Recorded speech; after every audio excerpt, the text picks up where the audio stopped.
শিল্পীর শিল্প। কলমে সৌরভ পাত্র, কণ্ঠে আদুরে সৃজনা। আষ্টে পৃষ্ঠে জড়িয়ে ধরে ঘুম, রূপসাগরে ডুব দি কিঞ্চিৎ দোষ। বন্যার নিয়ন্ত্রণ অজানা পুরুষ ঠিক সময় মতো সকাল হতে দেখেছে। ঘুম চুমু হয়ে আঁকে ঠোঁট, শিল্পীর শিল্পকে বাহবা দিতে গিয়ে ঠোঁটকে গোলাপ ভাবা আমি। মনে পড়লে লজ্জা ঢাকে বিজ্ঞাপনে, লজ্জা সজ্জা দেখলে মুচকি হাসি।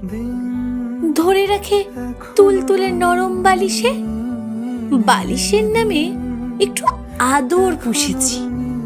এক পৃথিবী মাটি ভর্তি টবে।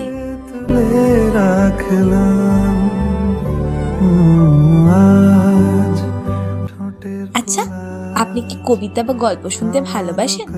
তাহলে দেরি কিসের? এক্ষুনি সাবস্ক্রাইব করুন আমাদের ইউটিউব চ্যানেল গল্প কথায় আদুরে। আর আপনার গল্প বা কবিতা যদি আমার কণ্ঠে শুনতে চান, তাহলে 10 থেকে 15 লাইনের মধ্যে কবিতা অথবা 150 থেকে 200 শব্দের মধ্যে গল্প লিখে পাঠিয়ে দিন golpokotha@gmail.com এই ইমেল আইডিতে। এছাড়া আমার পাঠ করা আপনাদের সমস্ত গল্প আপনি শুনতে পাবেন শিল্পীর ইতিকথা ফেসবুক পেজে। তাই চট জলদি লিখে পাঠিয়ে দিন আমাদের।